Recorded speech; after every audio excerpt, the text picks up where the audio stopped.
Shalom, selamat pagi Bapak Ibu, rekan-rekan yang dikasihi oleh Tuhan Yesus Kristus.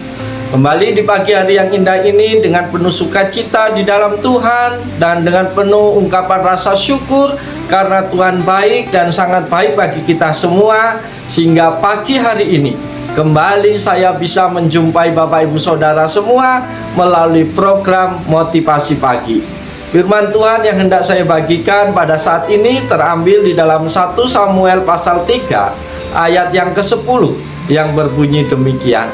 Lalu datanglah Tuhan berdiri di sana dan memanggil seperti yang sudah-sudah, Samuel, Samuel. Dan Samuel menjawab, berbicaralah, sebab hambamu ini mendengar. Amin. Bapak Ibu Saudara yang dikasihi oleh Tuhan, telinga kita dapat digunakan untuk mendengar apa saja, berita buruk maupun berita baik. Pilihan ada pada diri kita masing-masing. Tetapi supaya hidup kita diberkati, pakailah telinga untuk mendengarkan perkara-perkara yang baik.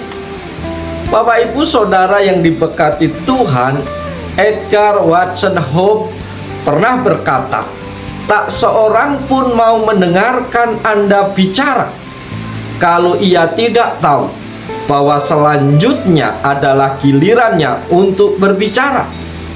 Artinya apa Bapak Ibu kasih dalam Tuhan? Di mana saja kita akan menemukan banyak orang yang lebih senang berbicara daripada menjadi pendengar yang baik. Bapak Ibu Saudara, para sahabat motivasi pagi yang diberkati oleh Tuhan Yesus Kristus, jika kita mau mencermati, maka kita akan menemukan kebenaran bahwa kita tidak akan belajar apapun jika kita terus-menerus berbicara tanpa memberi kesempatan pada orang lain untuk berbicara. Setidaknya ada 5 manfaat yang kita dapatkan jika kita mau mengembangkan seni mendengarkan dengan baik. Manfaat yang pertama adalah dengan mendengar, kita sedang mengembangkan kemampuan untuk menghormati sesama. Bapak Ibu yang dikasihi Tuhan, sikap yang menghormati tercermin ketika kita dengan baik mendengarkan orang yang sedang berbicara kepada kita. Bayangkan, jika kita sedang berbicara dan lawan bicara kita sibuk memainkan handphone, membuka buku, memperbaiki make up-nya, bersiul-siul, atau pandangan kosong karena pikirannya melayang-layang, apakah semuanya itu menunjukkan bahwa ia menghargai kita? Orang yang tahu menghargai sesamanya akan memberikan perhatian pada orang yang sedang berbicara kepadanya. Manfaat yang kedua adalah dengan mendengarkan, kita sedang membangun hubungan yang baik dengan sesama. Para sahabat yang dikasihi Tuhan, jika kita menjadi pendengar yang baik, maka kita akan mampu membangun hubungan yang akrab dengan banyak orang. Orang akan membuka diri karena ia menemukan orang yang dibutuhkannya, yaitu kita yang siap dan mau dengan baik mendengarkannya. Manfaat yang ketiga adalah dengan mendengar kita sedang meningkatkan pengetahuan dan berpeluang mendapatkan ide-ide yang baru. Para sahabat yang diberkati Tuhan, ketika kita mendengar dengan baik, kita mendapat kesempatan untuk menyimak dan mengingat poin-poin yang bisa dijadikan pelajaran dari apa yang diungkapkan orang lain kepada kita. Jika kita memberi kesempatan kepada sesama untuk mengemukakan pemikiran-pemikirannya dan kita mendengarkan dengan pikiran yang terbuka, maka di pikiran kita akan mengalir ide-ide yang baru. Manfaat yang keempat, Bapak Ibu Saudara yang dikasihi Tuhan, adalah dengan mendengar, kita sedang membangun loyalitas. Jika kita tidak dengan baik mendengarkan pasangan kita, anak-anak kita, karyawan kita, atau kolega kita, maka mereka akan menjauhi kita dan mencari orang yang mau mendengarkan mereka.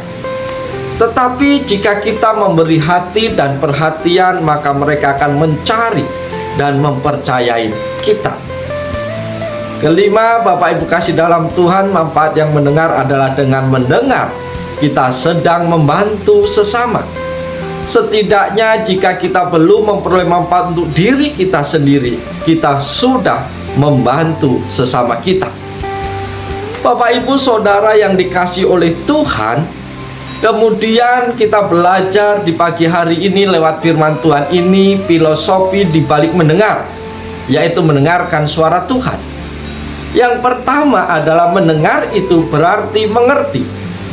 Saudara-saudara yang dikasihi Tuhan, kalau tidak mengerti berarti proses mendengar tidak berjalan dengan baik. Sesungguhnya mendengar dan mengerti alias menyimak ini sulit dilakukan. Menurut saya dalam mata pelajaran bahasa sistem pendidikan dasar di Indonesia terbiasa mengajarkan membaca dan menulis dengan porsi yang lebih banyak ketimbang mendengarkan pelajaran. Banyak hal yang terlewatkan jika kita tidak mendengarkan kuliah atau tidak mendengar apa saja dengan seksama. Seringnya kita malah melamun atau membaca novel, ngobrol dengan teman sebelah, dan tidak jarang pada saat kita beraktivitas, kita justru asik dengan diri sendiri. Bapak Ibu yang dikasihi oleh Tuhan Yesus Kristus, begitu pula ketika kita menyediakan waktu untuk mendengarkan suara Tuhan, kita akan dapat mengerti apa yang Tuhan mau untuk kita lakukan dalam kehidupan kita. Yang kedua, mendengar itu bisa dilatih dengan membaca firman Tuhan. Para sahabat yang dikasihi Tuhan, orang yang tekun membaca kitab suci setiap hari, niscaya suara hatinya akan terasa, sehingga dia bisa tahu mana suara Tuhan, mana suara setan. Suara Tuhan senantiasa menyuarakan kasih, kekuatan, teguran, mengingatkan akan tugas kewajiban, dan memberi penghiburan. Di luar itu, berhati-hatilah. Mungkin itu suara iblis atau suara kedagingan kita. Yang ketiga, Bapak Ibu kasih dalam Tuhan, mendengar berarti taat melakukan. Coba kalau Bapak Ibu Saudara menjadi Samuel ketika dipanggil untuk ketiga kalinya, mungkin Bapak Ibu sudah jengkel. Samuel, Samuel. Dan mungkin kita berteriak, terserah, ogah, malas, tidak mau.